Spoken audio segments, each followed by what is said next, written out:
Ya, sebelumnya Assalamualaikum warahmatullahi wabarakatuh. Selamat pagi anak-anakku sekalian. Alhamdulillahirrahmanirrahim. Pagi hari ini kita bisa berjumpa kembali dalam seri video pembelajaran untuk materi pelajaran mekanika teknik. Pada kesempatan hari ini, sebelum kita menyampaikan materi, mari senantiasa kita bersama untuk selalu bersyukur pada Allah Subhanahu wa taala di mana kita masih diberikan kesehatan, berikan nikmat iman dan Islam sehingga kita bisa menjalani kehidupan ini dengan baik. Kemudian yang kedua, Bapak berpesan pada kita dan anak-anak sekalian untuk senantiasa menjaga diri dari hal yang bisa menimbulkan dampak negatif bagi kita, khususnya terkait dengan wabah COVID-19 yang sekarang ini sedang melanda dan mewabah di negeri kita dan di belahan dunia pada umumnya. Tetap semangat anak sekalian, tetap jaga kesehatan dan jalankan protokol dan himbauan pemerintah terkait dengan kesehatan, yaitu dengan menjalankan 3M, dengan menjaga jarak atau social distancing, dengan memakai masker dan juga mencuci tangan belum dan sudah melaksanakan aktivitas. Baik sekalian, pada kesempatan hari ini Bapak akan menyampaikan materi lanjutan yaitu materi modul 7 KD 3.6 dan KD 4.6 berkaitan dengan keseimbangan gaya pada konstruksi balok sederhana atau KBS.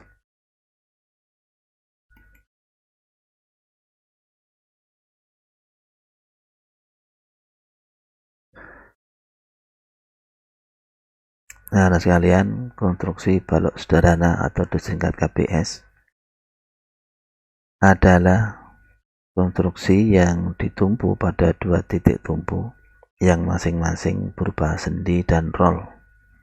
Jenis konstruksi ini adalah statis tertentu yang dapat diselesaikan dengan persamaan keseimbangan.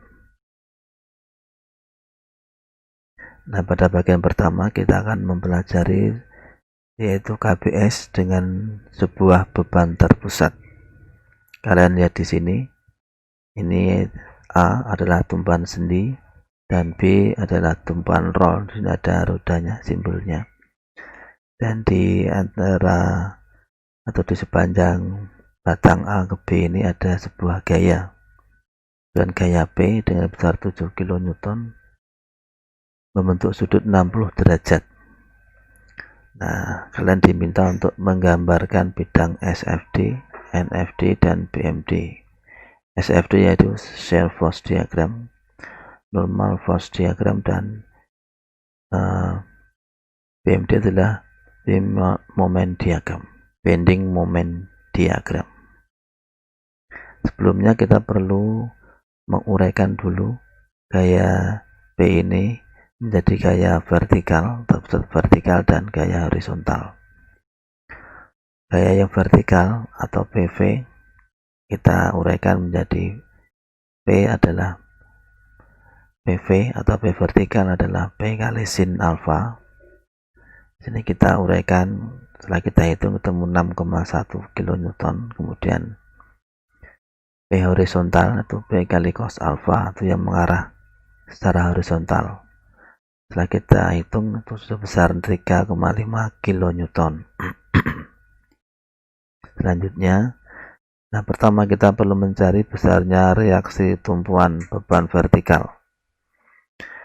Pertama kita mencari reaksi vertikal di titik A atau RAV. Karena berupa satu titik gaya atau satu gaya terpusat, seperti pernah Bapak sampaikan untuk RAV, itu besarnya adalah P vertikal kali B dibagi bentangnya atau L. 6,1 kali 4 dibagi 6 sama dengan 4,07 kN. Ini arahnya positif ke atas. Kemudian untuk RBV adalah rumusnya V kali A, PV kali A dibagi bentang L, atau 6,1 kali 2, karena A-nya adalah 2 meter, yang tadi B adalah 4 meter, bagi 6 sama dengan 2,03 kN. Ini juga sama, positif ke atas. Setelah itu kita cek sigma gaya vertikalnya, bahwa syaratnya di sini adalah jumlah gaya-gaya vertikal harus sama dengan 0, atau aksi sama dengan reaksi. Gaya aksinya adalah P vertikal, ini harus sama dengan reaksi yang terjadi. Ada reaksi yang terjadi itu adalah RAV dan RBV, sehingga reaksi di sini adalah RAV ditambah dengan RBV. P vertikal, dari awal tadi kita telah memiliki data 6,1, RAV-nya 4,07, RBV-nya 2,03. Ini 6,1 sama dengan 6,1. Oke, berarti ini sudah beres. Kemudian kita lanjutkan yang berikutnya, mencari besarnya reaksi tumpuan beban horizontal. Nah, RAH atau reaksi di titik A gaya horizontal adalah sama dengan gaya horizontal yang terjadi atau PH. Tadi sudah kita hitung, adalah PH-nya adalah 3,5 kN. Nah, untuk reaksinya adalah berbanding terbalik arahnya, sehingga arahnya positif ke kanan. Kemudian kita cek sigma gaya horizontal sama dengan 0, aksi sama dengan reaksi, PH sama dengan RAH, 3,5 sama dengan 3,5 kN. Oke, lanjutnya kita perlu mencari proses besarnya gaya lintang atau shear force diagram. Pertama di titik A itu ada gaya lintang A, kita sebut dA. dA sama dengan gaya yang ada di titik A. Di titik A ada gaya yang vertikal, itu adalah RAV. Ya, RAV tadi sudah kita hitung sebesar 4,07 kN. Tinggal kita tulis demikian, 4,07 kN. Kemudian di sebelah kanan titik A ada titik C, sehingga kita tulis D di C sama dengan D di A dikurangi gaya vertikal yang ada di C adalah PV, sehingga D di C sama dengan 4,07 dikurangi 6,01, ya besarnya adalah minus 2,03 kN. Kemudian terakhir D di titik B atau DB sama dengan D di C sini ditambah RBV. Kenapa ditambah? Ya karena arahnya ke atas. Kalau yang DC tadi dikurangi PV karena arah PV itu ke bawah. Kalau ke bawah maka dia dikurangi, jadi DA dikurangi PV. Nah, sedangkan yang di DB ini DC ditambah RBV karena RBV arahnya ke atas, sehingga nilainya positif. Nah, besar DB adalah min 203 DC-nya ditambah RBV 2,03 atau sama dengan 0 kN. Berikutnya yang D, kita mencari besarnya gaya normal atau normal force diagram. NDA sama dengan RAH. RAH sama dengan 3,5 kN. Jadi sama dengan 3,5 kN kita dapatkan dari analisa yang tadi kita hitung di awal.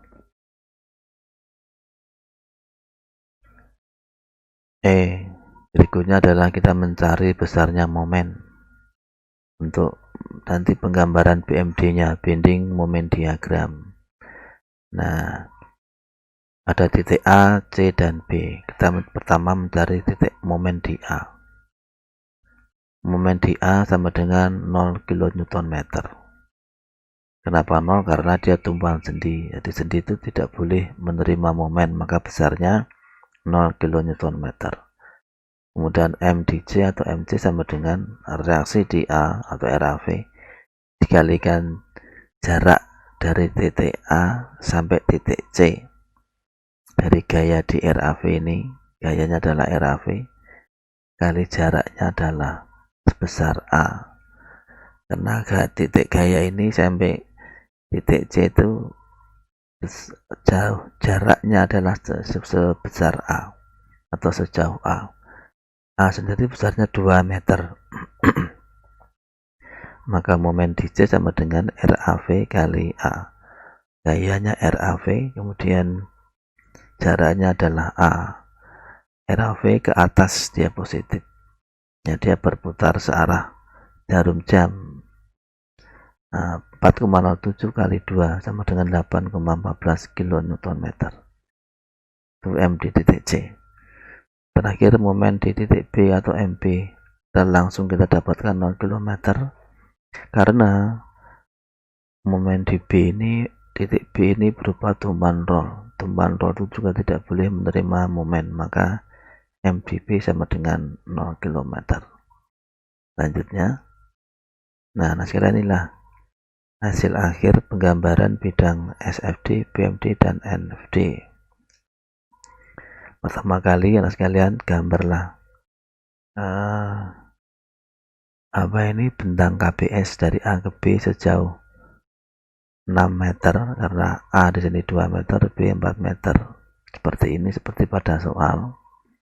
Kemudian buat garis lurus ke bawahnya, di titik A lurus sampai ke bawah, di titik C juga tarik lurus ke bawah, dan B juga titik garis di B ini kita garis ke bawah.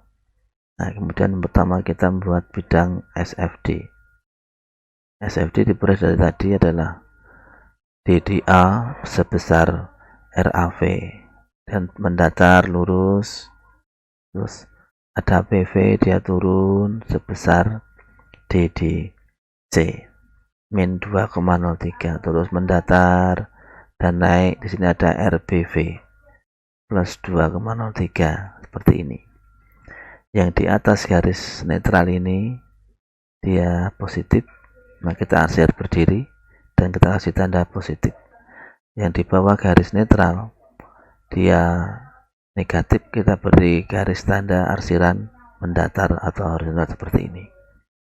Dan yang kedua BMD, bending moment diagram, kita buat garis lurus seperti ini. Kemudian MC, moment DC, setelah tadi kita hitung besarannya adalah 8, sekian kilonewton. Kita tentukan itu besarannya dikira-kira saja, kemudian setelah kita turun titiknya kita garis demikian, sudah hubungkan seperti ini. Nah, karena positif dia berarti ada di bawah garis netral, kita arsir vertikal seperti ini, positif. Kemudian di berikutnya adalah bidang NFD atau normal force diagram. Nah, ini kita peroleh dari gaya horizontal tadi, RAH setinggi yang kita peroleh tadi 3,5 dan PH nya juga 3,5.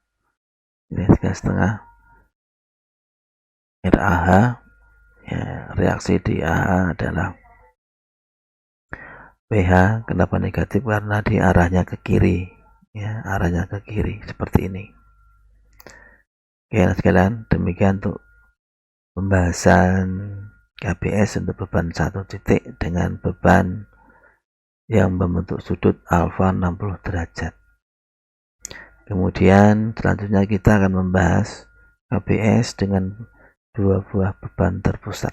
Seperti ini, Anda perhatikan ada KBS A B dengan dua buah gaya P1 1,5 kN, P2 2 kN dengan jarak A ke jarak A 2 meter, C ke D atau P1 ke P2, B kita tulis B begitu 3 meter, dan D ke B ini C sebenarnya D sebenarnya 1 meter.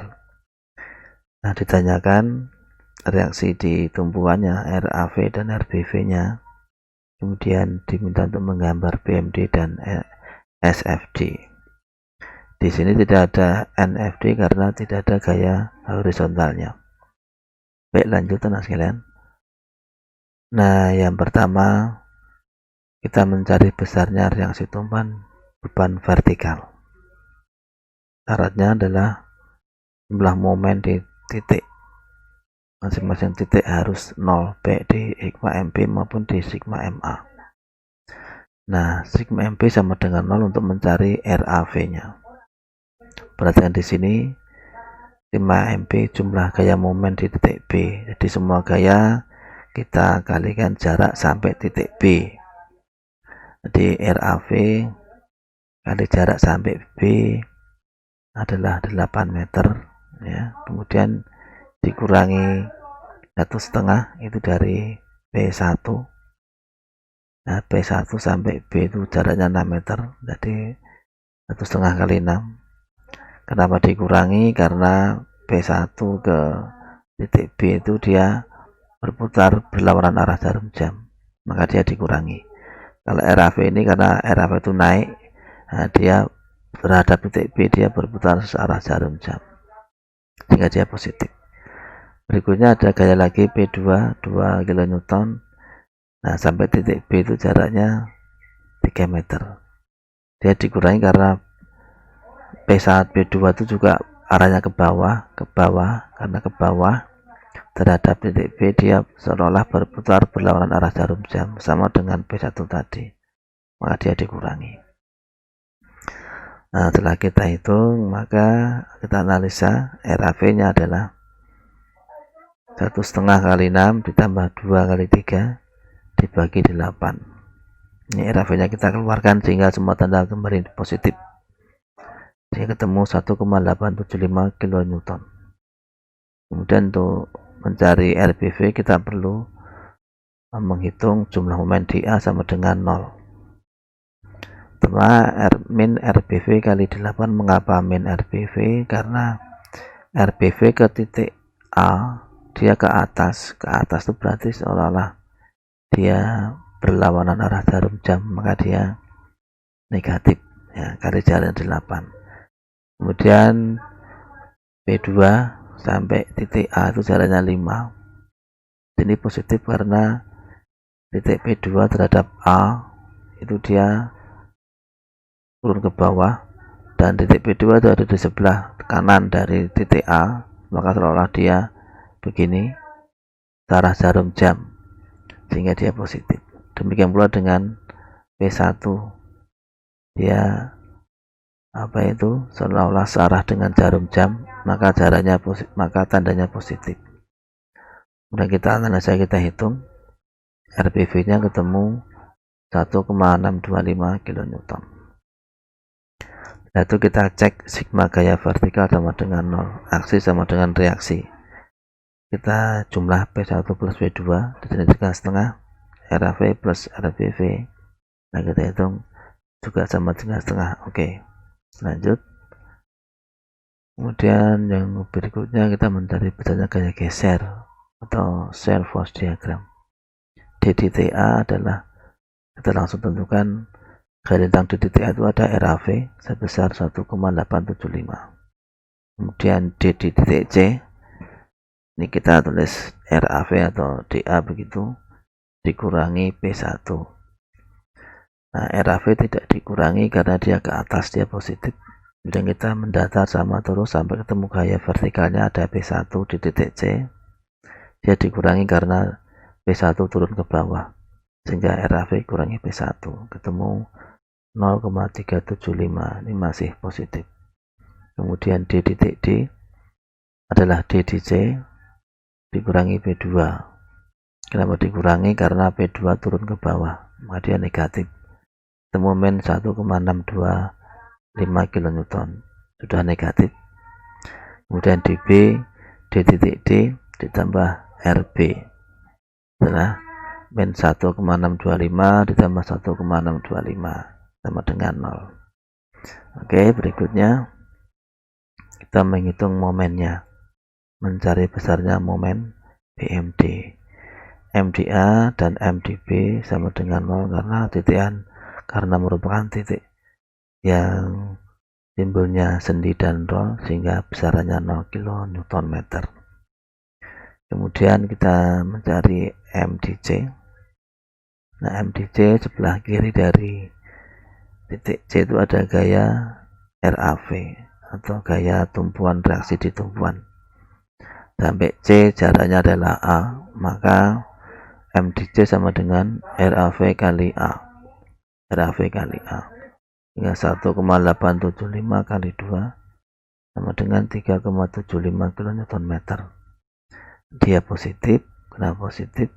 Karena RAV sampai ke A, dia ke kanan searah jarum jam, positif. Kemudian M di D, momen di D. Setelah RAV, gaya reaksi di titik A sampai ke titik D, jaraknya A plus B. Dia positif karena dia ke atas. Nah, kemudian selanjutnya titik kanannya ada P1 terhadap titik D. P1 ini arahnya ke bawah, maka seolah-olah dia berlawanan arah jarum jam, maka tandanya negatif dengan jarak B, jika min P1 kali B. Setelah kita hitung analisa, 1,875 kali 5 dikurangi 1,5 dari P1 kali jarak B, ketemu 4,975 kN. Oke, lanjutnya, nah sekarang inilah gambar bidang SFD dan BMD. Di sini tidak ada NFD-nya. Jadi untuk SFD, DA-nya besarannya adalah 1,875, mendatar ke kanan sampai P1 turun 0,375, mendatar turun ada P2 dikurangi 2, sini D di D 1,625, mendatar ada RBV, jadi kembali ke titik 0. Ini SFD. Kemudian BMD-nya MA dan MB sama dengan 0. MDC tadi sudah sesuai kita hitungan kita 3,75 kN. Kemudian MDD 4,975. Dan kita tarik garis dan garis. Kita arsir positif karena semua hitungan momen hasilnya positif, diarsir tegak lurus. Itu kita kasih tanda positif.